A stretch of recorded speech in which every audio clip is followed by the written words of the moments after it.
Hello, Hockey World. How are you doing? Welcome to the big show. We are joined today by Russ Cohen in South Jersey. How are you doing, Russ? What's going on? I'm doing fine on this fine day. What's happening in South Jersey, Russ? Wait. You're treating this like this is a special occasion. It's like he's here every day. Oh, yeah, but I'm wearing my Hockey Canada jersey on a 75-degree day. Yeah, brilliant. It's hockey. Okay. Looks better on time. But here's what I'm going to chat about, and this will work into the hockey conversation later in the show. Mm-hmm. We're going to do a story time now, and we're going to go back to when TBS purchased and started WCW to compete with WWE. All of a sudden, they wanted to get – Ted Turner wanted to get in the wrestling business. So he got in the wrestling business, and, Hulk Hogan's contract was up, so they lured him over. And Scott Steiner's contract was getting close, so they bought him out and lured him over. And, before you knew it, they had most of the talent. And this is a tale of corporate one-upsmanship, and it happens a lot, and it happens for tangible things. Sometimes they do it because they think they can make a profit and whatever, and sometimes they just want to do it because they have other ulterior motives. And so when we get into the TV deal, I'll get into what I think the ulterior motives are and such are. But again, I think with TBS having this history of trying to become really relevant for certain things. Now, look, they have the NBA, great. But I just think there's another ulterior motive here that I'm going to talk about when the show starts. But again, Mike, you remember when WCW started and all of a sudden people started flocking there. They got paid more. It was a money thing. How long did that last, Mike? Couple years, and then Vince bought out WCW, and basically it sounded like that was the ploy. Basically, Turner got WCW and made it into something that was perceived as being competition, simply to get bought out by it. Right. And he eliminated his member. He bought WCW and ECW all in one lump. And then eliminated WCW. Like used it as a storyline, keeping WCW separate from WWF or WWE, right. And then eventually they just keeping everybody locked into these contracts until they could go back when it was over. Right. So I mean, and once we get Act back here, because I'm sure he hung up on himself by accident. Yeah.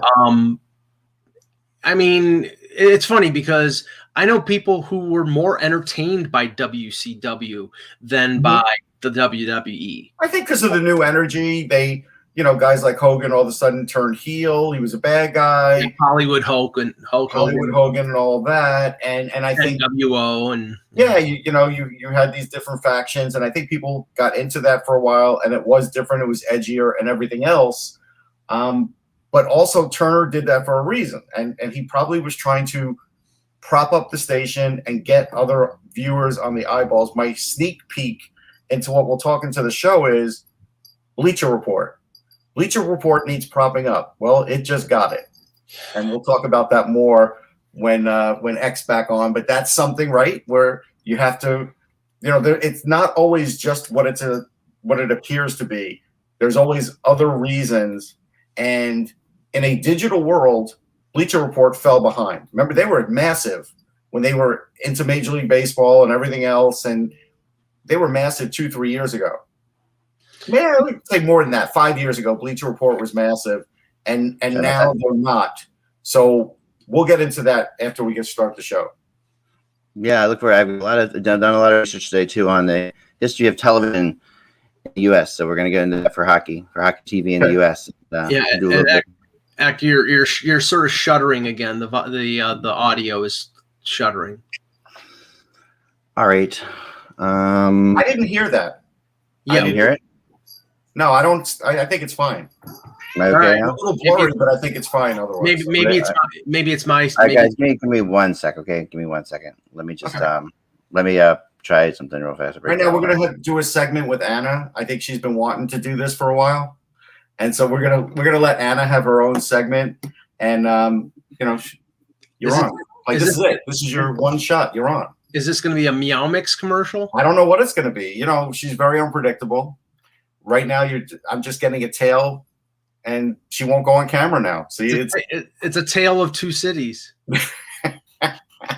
It's a very thick white tail, but she's being aloof. This is her one shot.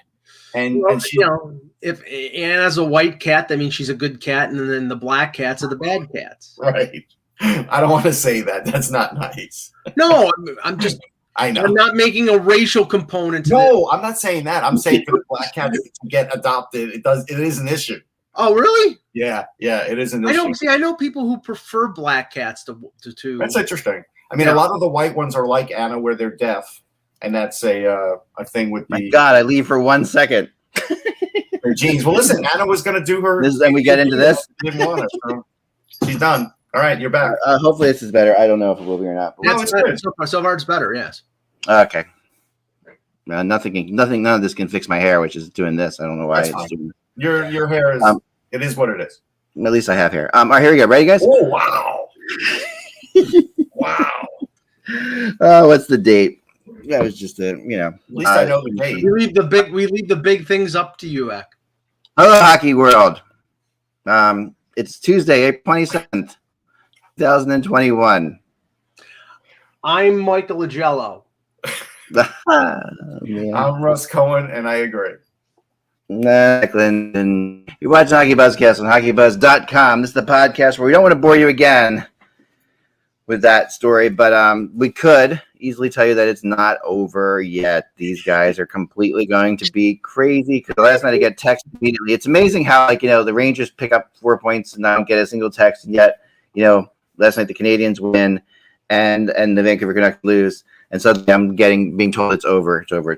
Even people in Calgary said that Calgary had to win that game in regulation for them to have even a chance to catch the Canadians. It's over. Yeah, I mean, it was a very, very important game for them. But it's not the last. It's not the last. I mean, it's not over yet. They're still like several days away, if not weeks away, from being able to claim that they've clinched the playoff spot. So we're not looking at like it's over now. X's favorite song is Lenny Kravitz's "It Ain't Over Till It's Over." No, I just believe in hope. Yeah. I believe in hope until night cheering in the empty arena when the home team's down 5-1. It's the third period with 4 minutes left, and this is the game they have to win to make the playoffs. And that one guy left, but he's still hoping.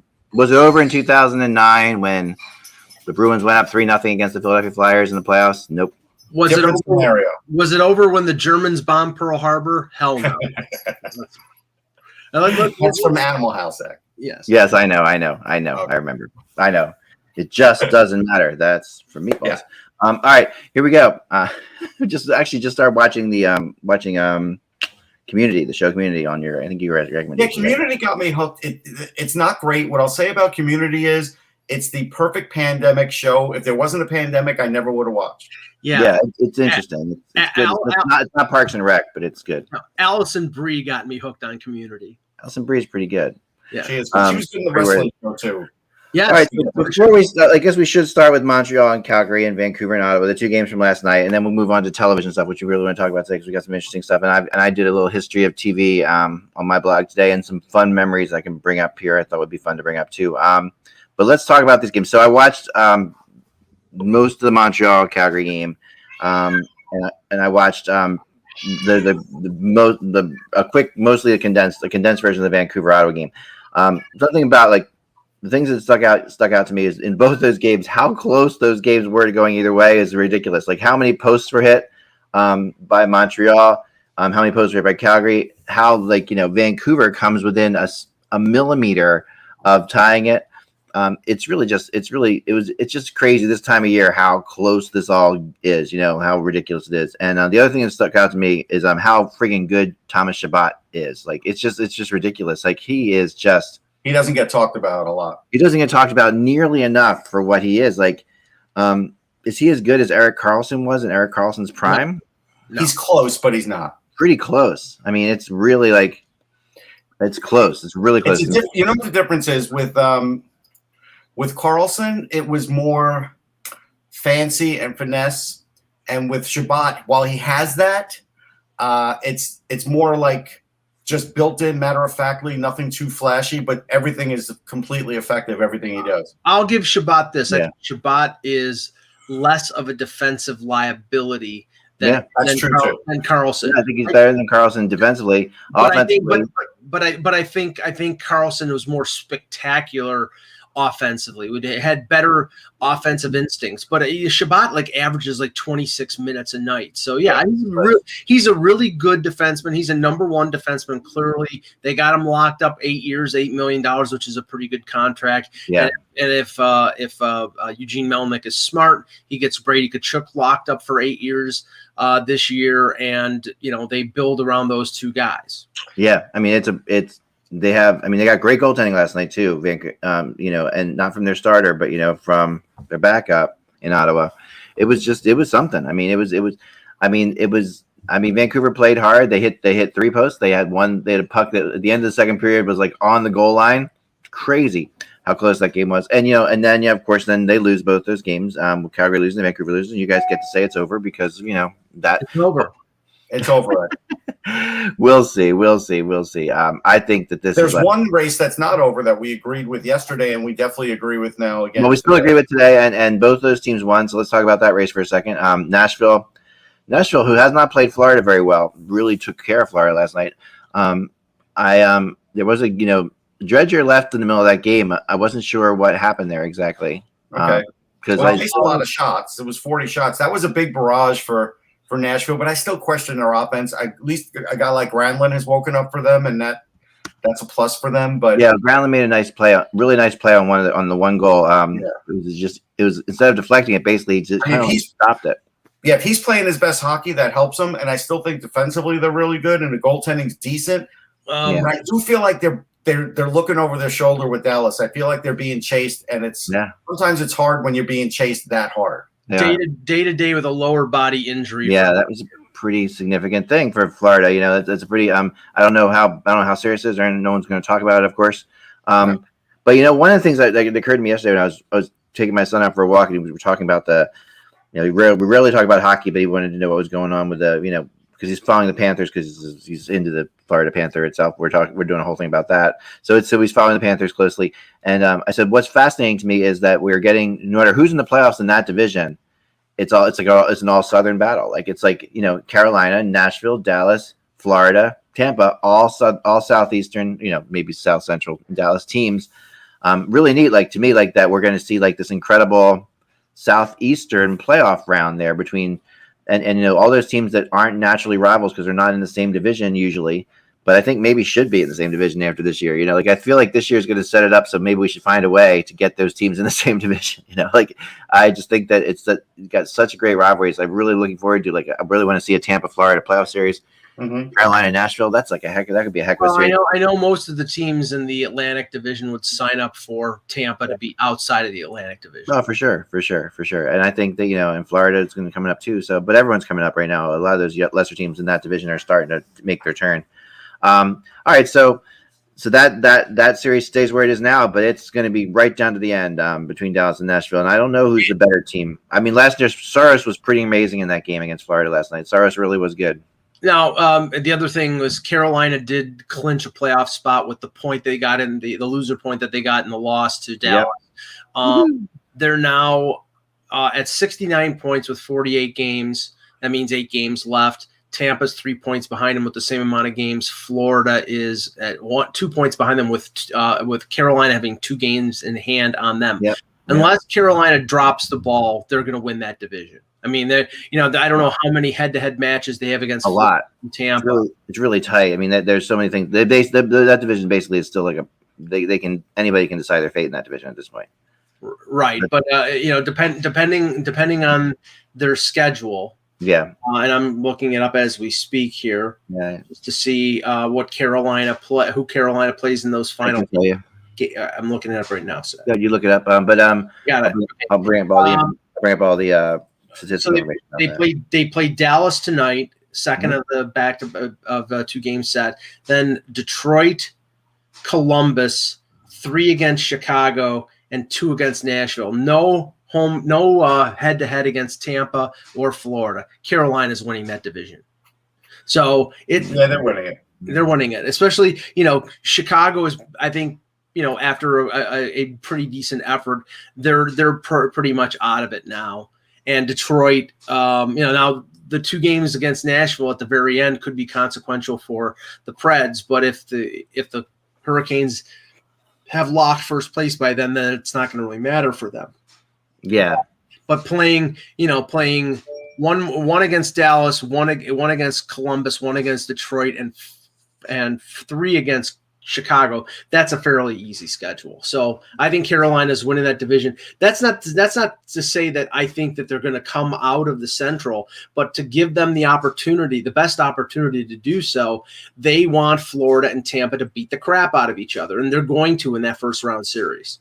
Yeah, they will. I mean, they just came off of playing 2 games against Tampa and 2 games against Florida. So that's what I was thinking of. They in the last 12 days. I guess. They went 500 against those 2 teams. Tampa split with Florida, so that's to maintain what they had. That was what they needed. Yeah. I mean, it's Florida still has how many games against Tampa? 2. I think 2 against Tampa. Hold on, I can look at that. 2 or I think Florida has. They just played 2 games too. Okay, Florida has 6 games remaining.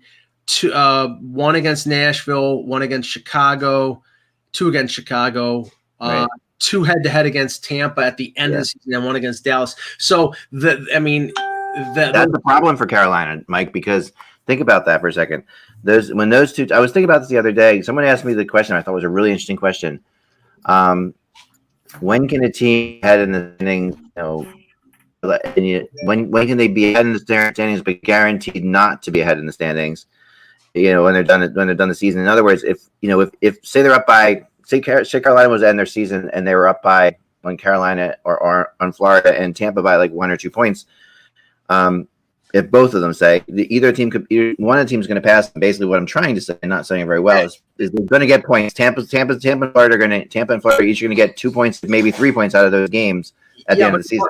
As long as Carolina is up by 4 points, then they're safe.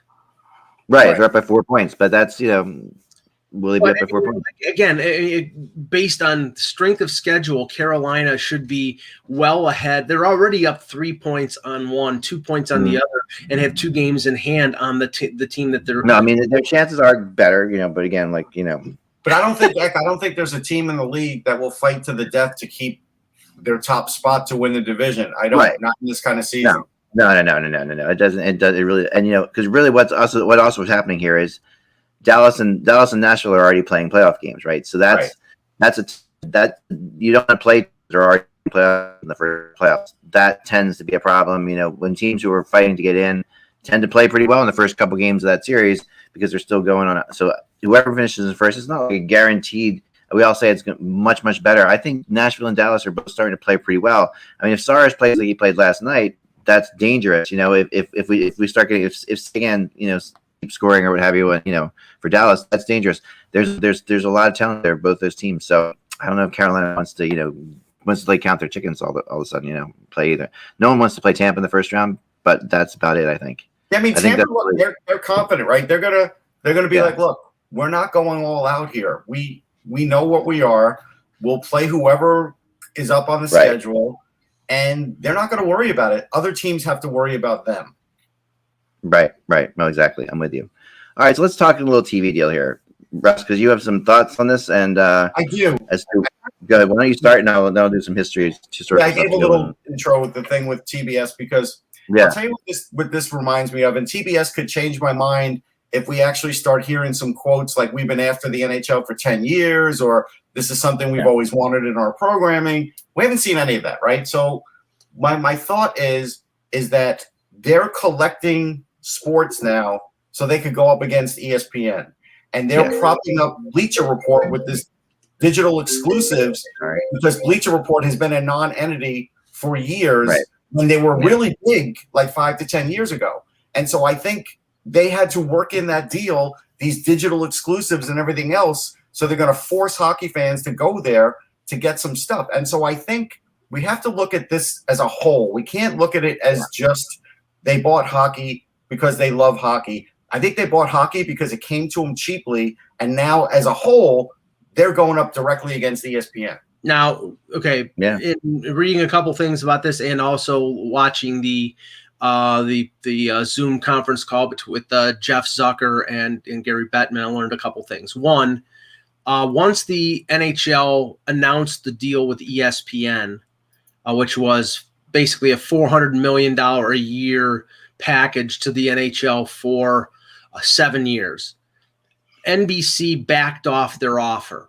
They were not as interested in the B package as they were the A package. And according to Sean Shapiro's article in The Athletic, they offered around $100 million.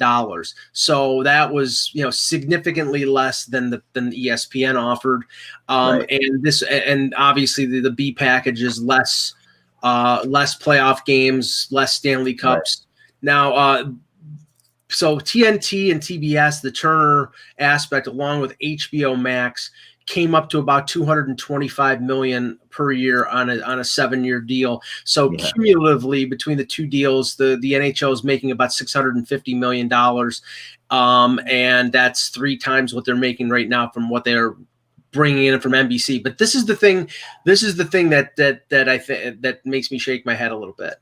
As John Shannon said on Off the Post on Sunday, the aspect that he thought was most important was that the NHL had, even now with streaming and everything else, that they wanted the Stanley Cup final to be on broadcast television, that was important to them. And clearly from what they did, it was not, because I don't think there's no, but it's alternate years for ABC, so it's alternate years. But I don't think I know. It's not unimportant to them, but I don't think it's a deal breaker. Ooh. Well, it depends how, from their perspective, it does, like you said. Obviously, there was a price that they were not willing to give up $125 million a year to have the games on NBC. It was a difference between having $225 million a year from Turner TNT and having the Winter Classic, by the way, the Winter Classic and the Stanley Cup Final, 3 of the 7 years on TNT. And I was talking to Russ about this. Every once in a great while, I'm not a big NBA fan, but every once in a great while, I'll want to watch an NBA playoff game. I'll see something on Twitter and say, okay, I'll tune into that. So the first thing I do is look to ABC, and it's not on ABC. And the second thing I do is look to ESPN, and it's not on ESPN. And then the third thing I look to is TBS, and it's not on TBS. And then the fourth thing is TNT. Most people after ESPN are saying, I'm going to watch reruns of ER. Yeah, they're not. You give up that. You do. Who are these people? I mean, like, if you're interested in watching something in this day and age and you can't find it, I mean, if you're like, I wouldn't. First of all, if I was interested to watch the NBA, I don't even know. I'm even a best fan you guys are. I don't even know the TNT until this all was talking about. I didn't even know the TBS covers the NBA. I didn't even know that. So to me, I'm just going to look on NBA.com or whatever and find out where the game is. But this is my point. These professional leagues, most of them, the smart ones, cater to the casual fan. The guys who are nuts like us three will find the game. Will go to the nth degree to find the game. It's the casual fan. People ask on Twitter all the time, Mac. I see it all the time. Oh, yeah. My other big concern is, though, so the years that it's on ABC, tell me you believe in your heart of hearts that they're going to show more than 2 games of the Stanley Cup on the regular ABC channel without the NBA getting in the way, or are they going to change the time of the Stanley Cup so the Stanley Cup's like an afternoon game so the NBA can be at night? That would be like your band always be in the warm-up, never be in the headliner. Tell me about that. I mean, I agree. I don't think there's anything that says that they have to put it on ABC. I think they have the right to put it on ABC. I mean, I don't know about the deal. I don't know the specific deal. That might be, but NBC did always put the NHL Stanley Cup Finals on NBC, but they didn't. I don't think they had to. I think they put it on NBC Sports, if they wanted to. Well, it made sense. See, that's the thing. It made sense for NBC to put the Stanley Cup Final on broadcast television because all their programming, like shows like ER, or shows like Law and Order, SVU, or Chicago PD, or whatever, all them, their seasons were done. So you're talking about like summer programming and reruns. So they wanted to go with obviously live television and important stuff like the NHL. But in this instance, ABC and ESPN, the NHL is competing with the NBA. Now, you know that they're probably going to cater the scheduling to make sure that the NBA final and the Stanley Cup final are not playing on the same night. But is ABC, ESPN, Disney going to devote every night NBA, NHL, NBA, NHL? I don't think they're going to. That's the thing. No. And I have one more thought for you. And again, they're playing second fiddle to the gosh darn NBA, and that's not what the NHL should be signing up for. My last thought is, and then we'll hear your views. My last thought would be, so the cost to the consumer. We always saw that, your home broadcasts, like let's say Comcast, would always get around at least for the playoffs, and then maybe would start to get parsed out. So then you would see like the normal announcers would be in the press box because they're not doing it. They're just doing a pre and post, and that's it, right? Well, we saw on the ABC deal that now they get half of the first and second round of the playoffs. So now you could kiss the home coverage, your guys doing the playoffs on those ABC years goodbye. You're going to be watching national guys. And I'm telling you, fans get bothered by that, especially because the national guys don't know the home team as well as they should, or the team that, is playing at home. And that does affect how regular fans view the sport. And and that's another thing that's going away. And let's just clarify one thing, and then that take over. Yeah. We've gone from NBC, NBCSN, and the NBC Sports app for your sort of one-stop shopping when it comes to the NHL to, after this year, to ESPN, ESPN Plus, HBO Max, Hulu, TNT, TBS. I mean, you've gone to the point now where NHL fans aren't going to know where the frig the game is. And that's going to be important because we hearken back to what we said it yesterday, Sports Channel America. Now, okay, nobody had Sports Channel America. In this instance, some people are going to have some of these networks, but who in their right mind is going to be interested in paying for all those outlets that I just said? Nobody. Nobody's going to do it. Okay. A couple things. So first of all, I'm going to get into the first channel, USA, and all that in a second. But what is changing right now beyond, like, I don't know how up you guys are on technology with like boxes, like Apple TVs, Roku boxes. Yeah, I know about them all. I pay a lot of attention to this. I'm a geek when it comes to this stuff, and I also have the NVIDIA Shield, which is like, it's the epitome of all these boxes. It's the best one you can get by far. It's just got great processors in it. It's got incredible pictures. And what's happening with Android TV? So Android TV is a service that now is like basically coming into its own as a really solid service. Android TV is like a cable. If you have to think of it, Father, like your cable deal or whatever. So you have everything on there, like Hulu and Paramount and all these things, right? All that crap is on there for sure. But what Android TV does really well, and what TiVo does really well, and what the NVIDIA TiVo TV, which is another, you can buy like a Roku. There's a thing called remember TiVo. Now they make their own little box. Right. What they're all doing really well is now you're basically telling it what you like to watch. Like I can put in there, I like to watch hockey. Every night now, when I put on my box, what comes up on the top, like across the top, are every hockey game, and I just click on it and it takes me to wherever that game is. I don't know if it's on Hulu. I don't know if it's on there. I don't know where it is. This is where we're heading, guys. Like we're in the middle of this like awkward phase right now, where people can't find things. Even though you can just go to, everybody knows basically to go to your NHL app and it'll tell you what channel it's on, or go to NHL.com. If you're a hockey fan, you're going to find it. Casual fans, not so much. But we don't live in a casual fan world. Like I'm not casually going to watch Game of Thrones either. You know what I mean? If I'm not a Game of Thrones fan, I'm not like a casually going to do. These are the things that I think that we have to kind of remember, that like the NHL cannot cater this deal for casual fans in the Stanley Cup Finals. Like the NHL has to cater this deal towards the money, and they've always done that. And here's when I want to go to Sports Channel and stuff like that.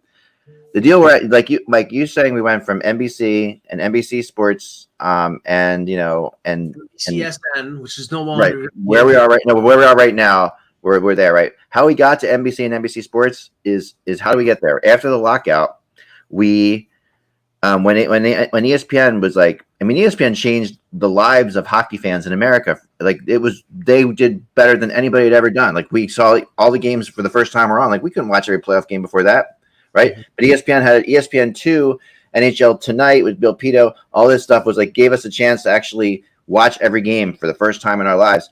right. And when that went away and after the lockout, they negotiated with ESPN and the NHL walked away to go to where? The Outdoor Living Network. Okay, they went to OLN. Right. Which at the time, and OLN was not owned by NBC. Wasn't on NBC. No, and then Versus. Bought by NBC. Got bought by NBC, and that's where we are now. But that move at the time, I remember writing a blog. One of my most read blogs in my blog thing was this blog about why the NHL is making the right move of going away from ESPN. And at the time, it was like insane because people were ripping me apart. But what I thought was, you have to give yourself some credit. You have to give yourself some kind of like, we believe in our product enough that that we're not going to let ESPN lowball the NHL twice, and it pissed the NHL off. They lowballed them after the lockout, and they lowballed them the other time in 1989 when the NHL left for 3 years to go to Sports Channel America, like you're talking about. They come back from Sports Channel America with a deal 3 times as big as was offered in 1989, by the way, and they come back now with a $2.8 billion deal with ESPN when all this is done, 2.5. Right. Because they went to OLN in 2005. Like you have to understand like how this plays out. The NHL they'd rather have these things on so casual Joe Schmo in Tennessee can, or Mississippi can find the game, but those people are not how you can cater your television now to in the year 2021. Right. And okay. And I know the technology, with smart TVs, you can coordinate everything, the Netflix, Hulu, everything onto your TV by just signing into those apps or whatever. It's a lot easier than hopping from one place to place. I get that. But where I have the issue here is ESPN, when the NHL went away from ESPN because ESPN, as you said, was lowballing them, and I'm not sure that as much of the overlap. But at that point, I think the only thing that that ESPN had was the NFL. Now they have the NFL. Now they have Major League Baseball. Now they have the NBA. Now they have UFC. Okay, right. So now, if you look at what the NHL is going to be to ESPN, right, they're second-class citizens. But now they also have ESPN 1, 2, 3, 4, 5, and ESPN Plus. It's ridiculous. They've got plenty of places to put them. But the thing is, Zach, in terms of if you want your sport to have eyeballs, ESPN 1 has the most. It's like 96, 97% of every cable network. Right. And then 2, 3, 4 goes down to the point that ESPN Plus, only people like me who are sports nuts are paying, are paying for ESPN Plus. Now they're betting that ESPN Plus will blow up because of, streaming blowing up over the last couple of years. But how much of that was the pandemic? And how much of it was, and that's the thing. It's like streaming was already blown up before the pandemic. It's blown up exponentially over the last. For sure. But what has happened, and what I think that is changing that we just don't have a grasp on right now, and I think the NHL does, from talking to people there, is the fact that these smart TVs and these concepts of all of these things are basically going back to cable TV in a way, and it's not cable, what we call cable TV, but it's going to look. It looks like when I go on TiVo, it's like. Hulu just becomes a channel. Netflix becomes a channel, like TNT or Peacock. MTV was. Peacock becomes a channel. They're all just channels like I used to have on cable TV. And these computers are smart enough now to be able to say, these are the kind of shows I like, and then it's constantly recommending me things, and I don't know where they are. But if they're on something that I don't have, then I have to decide whether I want to pay for it. Like if it's on Peacock, I don't have Peacock or whatever. I have to decide what I want to do with it, but that's no different than what you do with cable TV now. So it's like, in essence, it's all sort of becoming the same. And let me just respond to Johnny Red here. He says the NHL has always been a second-class citizen. That's the point The point is that what the NHL needed to strive to do with this deal was not to be treated as a second-class citizen, to be treated as a primary sport. And if you had to take less in money to get preferential treatment from a network, then so be it. But right now, the NHL owners are hurting so bad for revenue that they took the money and they said, okay, we're not going to have as many eyeballs watching our premium events. And that, to me, my mind, is sort of undercutting the sport. Yeah. But you have to weigh it out. Eyeballs versus money. Like, it is a big, like, how are you going to grow hockey? Are you going to grow hockey from people just happening upon it? No. I mean, really, you're not. I mean, it's going to be at this point, hockey's everywhere. You can see it everywhere. We're not where hockey was in the 80s or 90s in the US, where, someone might watch it and say, hey, like it would be like saying, like, tuning to a lacrosse game now, or even a soccer game now in the US, where you're like, oh, this is kind of interesting, I'll watch it. But then we're not there anymore. I mean, hockey, everyone knows about hockey.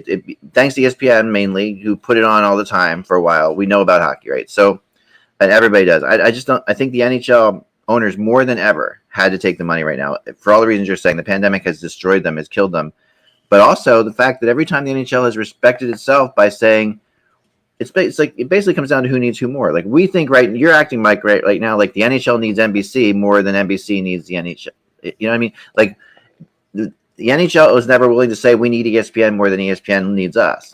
So when you're negotiating something, that's how you have to look at it. And I think what's happening with in my opinion, is the NHL here is saying the NBC came in. NBC was the low baller this time. They were the one that wasn't ESPN. This time was NBC. So they said, no, we're not. We respect ourselves more than that. We're not going to sit there and say that we need you more than you need us. And ESPN's like, yeah, we found out over during the. I remember talking to Buccigross right after that deal was signed with NBC, right after the lockout, and he was like, yeah, people around here are really pissed. The NHL is bigger than they'll let you know around here, bigger than they'll admit as far as ratings go. He would always say this. So I think that's what you have to remember. And I hope that, I don't know if that makes any sense. It's not, to me, like there's a John saying, I follow the sport in 62 and it'll never suppress other sports. What you're saying there, Johnny, is honestly how hockey fans mostly are. We've done many surveys before, and I've said this many, many times, but I'll repeat it again. If you ask people their favorite sport of the big four in the U.S., hockey is either number 1 or number 4. It's never in the middle. No one says no. That's true. But here's the other thing. So let's say we have everybody; they're all big hockey fans. They sign up for most of these services. Well, now they're going to go to fewer games. The NHL's got to pay the price for this at the gate. That's where they're going to pay the price, because more people will be at home. They're going to be used to watching us at home, and fewer will show up, because the family budget's going to be like, hey, we're spending X amount on hockey for a year. So now instead of going to 5 games, we're going to go to like 2. Pick out the 2. And if the pandemic proved anything, it proved that hockey was the most vulnerable in terms of the 4 sports in regards to revenue for tickets. They need the revenue for tickets. Oh yeah, no, they've always been that way, right? But I do not think that anyone's going to. I think hockey is such a different sport live than it is on TV. I think that it actually, like, I won't go to a football game, an NFL game, because I actually prefer to watch an NFL game on TV. No, I get that, but I'm going to just say it like this. Not everybody has unlimited funds. And if you look at baseball, who signed a $12.4 billion deal, once they signed that deal, they stopped selling out games. There are so many tickets available at baseball games, it's ridiculous. And go ahead, Mike. I agree with your assessment regarding hockey in person as opposed to hockey on television. But again, that's the mindset of a diehard, not of the casual fan. And casual fans are the ones who will go to 5 or 6 games a year, as Russ was describing. And now they're probably gonna go to 1 or 2. And that's but the money they get that the teams are getting from those tickets, Russ, the reason this is happening is because the money that those teams are getting from those tickets doesn't come close to the money that they're getting from this deal. I mean, at the end of the day, they're making more. So the NFL can make a giant revenue deal like this and risk maybe even selling tickets, or like the whole thing. If you don't sell at a game, you're not on TV. That's how that ever happens anymore, right? The NHL, when you're talking about the NFL's revenue deal, you're talking about $12 to $15 billion. You're not talking about. We're not even talking about $1 billion. The NFL's increase in revenue, Major League Baseball's increase in revenue, and the NBA's was exponential. Was 6, 7, 8 times what they made on their previous deal. The NHL 3 times. That's what I'm saying. It's but like, I don't think we're going to see the 6, 7, or 8 times now that we live in this world of streaming. I don't think we're going to see it anymore. And I think the NFL just signed their new deal in the last 6 months. You know, I want to ask how many times was the NFL deal? How many times bigger was this last NFL deal? What I thought I heard it wasn't. Oh, it was monstrous. Like, so, I know it was monstrous, but compared to before. Let me ask you this: you like to quiz us? I'm going to quiz you. So NBC didn't spend their money on the NHL. Who did they give it to instead? Well, they haven't given it yet, but they're going to. It's presumed by everybody. They were boning up for a Premier League pitch. Right, that's what I heard. Right, soccer. That's what they're going to spend their money on. They're going to spend their money on the freaking EPL, a sport that's not even on this continent, instead of spending it on the NHL. That tells you a little bit about where things are. That tells you a little bit about people's viewing habits. Like, you know, they're not idiots. They're doing this because they're seeing what people are watching. I don't think they're idiots. I'm not. At the end of the day, they realize that, you know, we live in a specified world. You know, we live in a very specific world where more than ever, you know, you can tailor what you watch and what you surf on the internet to what you are specifically, not like what you are in like a 42 to 52-year-old male or whatever. Like, you know, you're a 52-year-old male who likes red shoes, who watches hockey, who eats pizza. Like, everything gets down to very, very specific. And they've realized that that soccer streaming, that people all throughout this country who are soccer people are streaming this league over there. They're going to put it on TV. You know, that's what's happening, and they're seeing it. I think so clearly. Let me ask you this, and this is something we always see.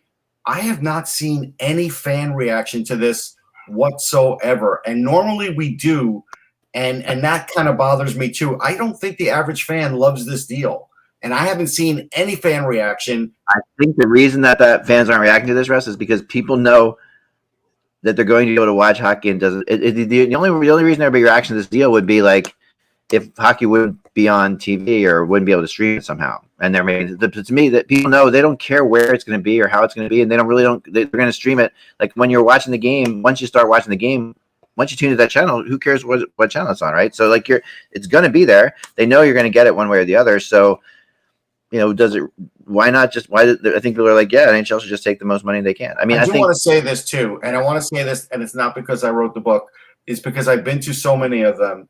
The Winter Classic is hard to cover. NBC had it down to a science. They invented how it's being broadcast, and they did a phenomenal job. These two companies in TBS and ESPN have their work cut out for them trying to cover that, because I know they're going to think, well, we cover everything. We're the worldwide leader in sports, or we cover the NBA, and that's the fastest moving sport. When you're outside and you're dealing with the elements and you're dealing with playing from a baseball stadium where maybe the view isn't perfect for at home, and you've got to set up the cameras the right way and have them at the right level and deal with everything else. Like Mike and I were talking about it. Who do we think TBS is going to hire for cameramen? As an example, because they're going to hire the NBC people that are out of work. They're going to hire the people the NBC people. At the beginning, we used to complain about their camera work, and it probably took, I want to say, a couple of years for them to get on par or close to what the Canadian camera work was. We're probably going to see that again with TBS. Maybe to a degree, but I think a lot of these NBC people are just going to end up at, you know, all these hockey specialists. Well, maybe wherever hockey is. Maybe the on-air people, but not necessarily the technical people. And all I can say is when a major network decides that they would rather cater to the fans of Aston Villa rather than the New York Rangers, then you know where the place of the NHL is right now. And that's what I'm saying. It's like, I mean, this deal, it may be in the short term in terms of the money that they're bringing in may be a good thing, but I'm telling you in terms of the reach of this over the 7 years, it's not. I don't know. I mean, NBC's the network that in 2017 left the playoff game to go to the Preakness 2-hour preview show. Remember? I mean, so it's like NBC. That was NBC. I mean, it's like, yes, it's going to be networks about the money too. They did that because of the money that they had, the advertising they had sold for the Preakness pregame. So all right, I'm going to give you a scenario. Here's the scenario. So when ABC gets the contract and they do have second half playoff games, they're going to show some on TV. It's Kentucky Derby Day where they show, I don't know, 6-7 hours of coverage. Are they going to just punt the NHL, or are they going to put them on at 10 a.m., or are they going to put them on at 9 o'clock at night? Or move them. We're going to move them to another one of their affiliated networks, like they always do. Like that. That's what NBC's been. That's what NBC's done. In the past, they moved it. Can you name me the other ABC ones? Because I can't tell you who else they own. Well, ESPN, ESPN. ABC own. I mean, and there's 6 ESPNs, so it's like I think So it'll just end on ESPN 10. Okay. All the triple crown races. Yeah. All the Triple Crown races are on NBC now. Oh, NBC, it's all NBC. Yeah, they own all of them. But NBC's all about that, yeah. Yeah, but where I question is, again, and this can be organized via scheduling, but when you have, and most of the time, the Stanley Cup final and the NBA final are in usually that same 2-week window. So you're going to have, do you really think that ABC, ESPN, Disney is going to put Monday night, Tuesday night, or Monday night, Wednesday night, Friday night, NBA final, Thursday, Tuesday, Thursday, Saturday, Stanley Cup final? No freaking way. I just want to answer the chat room. They asked, who owns TBS? It's Time Warner, and Time Warner owns HBO. That's why the HBO Max deal is in place. It's not because HBO was like, hey, we really want hockey. It's just because it's another company they own, and they figure they'll just throw it on it. Yeah, I mean, Mike, I think what you're saying is partially true there, but I also think that, it'll depend on who's playing in the NBA games, who's playing in the NHL games. Like, if you're talking about big market, I think will matter. I think smaller markets will get hurt, but I think if you've got the Rangers and the Kings playing again, ABC is going to cover that. They're going to put that. They're going to do that. If it's Edmonton, Carolina, Russ, I'm sure those. Then you're in trouble, right? Right, then you're in trouble because then you're gonna see it move over to ESPN 2 or 3 or whatever. They're gonna show General Hospital over that game. I'm telling you right now. Yeah, great. They're about making money. I mean, these companies are all about making money, and they're gonna go where the money is. I mean, just like the NHL did here. I just think that in the day and age of streaming media, I think this deal is remarkable how big it is. I really do. I just think that. How much money are you paying as a consumer now to watch it? Think about it. If you aren't if you're not a cord cutter, then you have a home package on your TV, and you're going to have at least 1 or 2 other services to watch these other games. Right. Otherwise, you're not going to watch it. Because, as an example, if you're a cord cutter, you're not watching the NHL Network games, and they black you out on the package for that. On the Game Center, which is now Hulu, they'll black you out of that. So there are going to be some games that you, as a fan, won't be able to watch unless you have every one of these services. There will be some blackouts. So there will be run into situations for sure, and that will suck. And that's when you'll hear people talking about it. That's when you'll hear people arguing, because when you can't watch the game, as long as the game's somewhere, people don't care where it is. But I think that if it's not somewhere for them, I mean, there also have been studies too, and because I do another cord cutting podcast occasionally with Tom Merritt and Brian Brushwood. That they've talked about this too, that the cord cutter, where people are cord cutting, are generally in the big cities and the northern cities, where you still see people with basic like cable concepts are in a lot of the cities where hockey isn't. To be honest, I mean it's just like that's the reality is that football has to be on a major network way more than hockey does in their mind, because football is like there are places that are we're in the South where people are just watching. Think about how much extra we're paying for hockey now. You're paying for it. For the NHL Network, we're all having to buy a different package because it's not on the basic. It's on like the tier 2 sports. Right. You're paying for that. We're paying for a couple of different services. You're paying for either your cord cutting internet, your cord cutting TV, or your big cable conglomerate TV.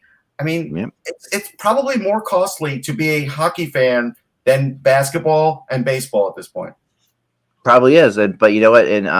And the NHL knows though that their fans probably can spend a little more too, and that's what that ends up being. I mean, I think this is a very calculated thing that they're doing. I really think that this is all incredibly calculated, and it's There. I mean, I know Bill Daly. I've talked to him about this before. I've had lunch with him about talking about this before. They really are like, they're really deep in statistics as far as this stuff goes. Well, I want to have lunch with him too if he's picking up the tab.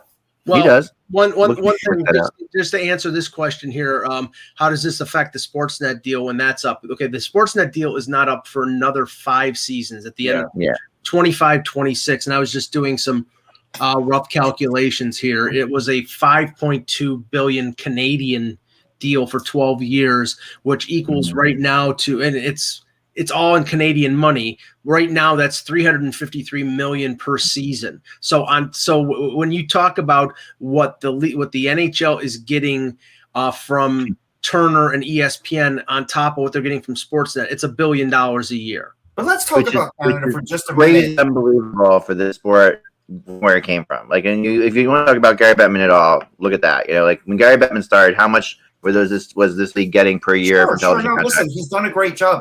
Now they're making $1 billion a year. But here's the thing. So when you're watching hockey in Canada, it is so much more convenient than watching hockey in the United States. It's not even close. Oh yeah, no, that's true. Grandpa could find the hockey game in Canada, no problem. Grandpa is not going to be able to find a hockey game in the U.S. He's going to need help. No, that's true. And I've run into situations like this, you know, with elderly people that, you know, like relatives that we have too, that are in the same boat, you know, although it's getting to the point where, you know, even my mom can find her way around Hulu and stuff like that now, you know, so everybody, there's a learning curve here that's going on. The NHL is kind of betting that their fans are up with that learning curve. And one of the reasons they're betting on this is because their fans are incredibly active online. Percentage wise, the NHL has a really big online Twitter presence percentage wise. I mean, they're not as big as baseball, football, and basketball, but when you consider how many fans they have percentage wise, they are, but there's a bigger percentage of them that are active, like on the internet all the time. So it's definitely, I mean, the Sportsnet deal will be affected from streaming too down the line. Sportsnet's done a pretty smart thing as far as keeping streaming. You know, they have their own streaming service and they use that as well. Not too different than what we saw like with NBC Sports and all that on your phone. But I mean, it's all going to be affected in a major way. It's just a matter of how people end up, you know, how we end up paying for it. And you're right, we are paying more for it for sure, and it is more confusing for sure. But we're also watching everything that's on too. So to me, there's, you know. And there's other ways we all know to get it for cheaper too. So there's a lot. The NHL's fighting a lot of different battles. Yeah. So like Randy has a good point. Like the finals are on CBC. That is their national coverage. That's every year, all the time. We're not getting CBC is a national. CBC is a Canadian owned. I know, but it's still national. And no, but it is national, but it's Canadian owned, and there's a law in Canada that everybody has to be able to watch CBC. So like it's a crazy. So like if you have if you're in an outpost in the middle of nowhere, someone from CBC will fly up and hammer a satellite dish into your yard so that you can watch CBC. That's how CBC works. Everybody in Canada has to be able to watch the CBC all the time. That's the rule. So CBC is a very, I mean, that's we don't have that in the US. We don't have like a network like that. That's like Cam said, it's so much easier to get hockey here in Canada than the US. It's bigger in Canada percentage wise, you know, like it's just that, and that's the. There's more people to hit here. It is bigger percentage wise there. Yeah. But there's more people to hit here. All right. I know there's not that many of them, Ek, but what what Mike is also talking about is that person sitting home. Like again, we'll bring up the Winter Classic. If the Winter Classic's on the main network, U.S. network, they're going to get bigger numbers than if it's on TBS because there's that person who's just sitting home looking for something to watch on January 1st. And they are just flipping through channels or looking at the guy, and he's like, oh, the Winter Classic. All right, you know what? I watched it before. I'll watch it. But if they don't see it after flipping through their main normal batch of channels, they're not searching it out because they're not that hardcore. No, you're right. I mean, there's no question that casual viewers and people maybe who would be suddenly surprised by this will be affected. But what the NHL will have to do in situations like that is advertise on things like Amazon streaming service or Hulu streaming service. You know, where you can advertise where it comes up. It's the first thing that pop up. Like, you know, right now the NHL's on.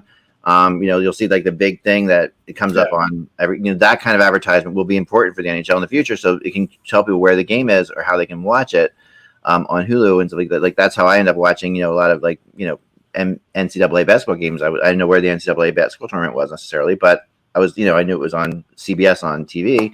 But But I click on Hulu and that comes up right there. Watch that there. So to me, that they're going to be more money spent in that. The casual fans right now with the pandemic. With the pandemic going on, these owners are so much hurting that to say that they should take, the deal that NBC gave over the Turner deal is just. No, but my point, Eck, was you could tell that was the main motivation for them by this deal. It was who's paying, not what's best for the future of the sport in terms of reach, in terms of growing the game. It's who's paying us the most money. But that is what's best for the future of the sport right now, because some of these teams, if they don't bet that money, Mike, won't exist in 2 years. That's what's best for the 32 owners, not for the game. No, but that's best for to keep those teams in existence. I mean, there are teams that if they don't get enough money out of these television deals were majorly important when you consider that they're playing to 3,000 people right now. Okay, let's talk about something else. Something that came to mind. Mm-hmm. Let's talk about the regional coverage just for what they're allowed to cover, right? So someone like James Dolan can't be thrilled with this deal. Even though he's getting paid on one end, his actual main business is being affected now. It's going to be affected late in the season, postseason, and for certain games. And now he's paying his people for a full season of coverage, and there are going to be games where they're literally just doing pre and post because they don't have the game, right? And I wonder. You're right. One other thing, Josh Harris, remember his big thing was he wanted that regional sports network. That's dead now. I guarantee you, he's not even going after that anymore. Yeah, I think you're right, and but I also wonder. I wonder, what happens. Like we see, a lot of Fox broadcasts end up on NBC Sports Network because, we've seen local guys picked up by NBC Sports. I wonder how it makes so much more financial sense for those local channels to be picked up by TBS, things like that in there. I think that's going to stop. I think you're going to still see those things happening. I mean, it's bizarre. Like sometimes you're watching NBC and you see like a Fox logo up there because you're picking up the game from Texas or whatever, which is on Fox Southwest, but it's on NBC Sports Network because it's the game of the night. So you see all these kind of things. Yeah, they definitely are going to work together. I mean, it makes no sense for them to be sending. In the first round of the playoffs, how many crews do they have on ABC? They're going to be televising all the games. So how many crews do they have? I mean, they don't have that many crews to televise the first round of the playoffs without using local people. I just don't see it. No, they're going to figure out a way, because they're going to, what they're going to do. They're just not going to worry about them traveling. They're just going to show them from their main area. You still have to have a crew there. You still have to have a crew at the game. Sure, but then NBC doesn't leave Connecticut anymore. They're not going to any games when they're everybody. Keith Jones drives from Philly to Connecticut and he does his game. That's what they do. And that pandemic thing, which might continue. And it's going to continue. And what's going to happen, Eck, is you're going to have a bunch of essentially contracted freelance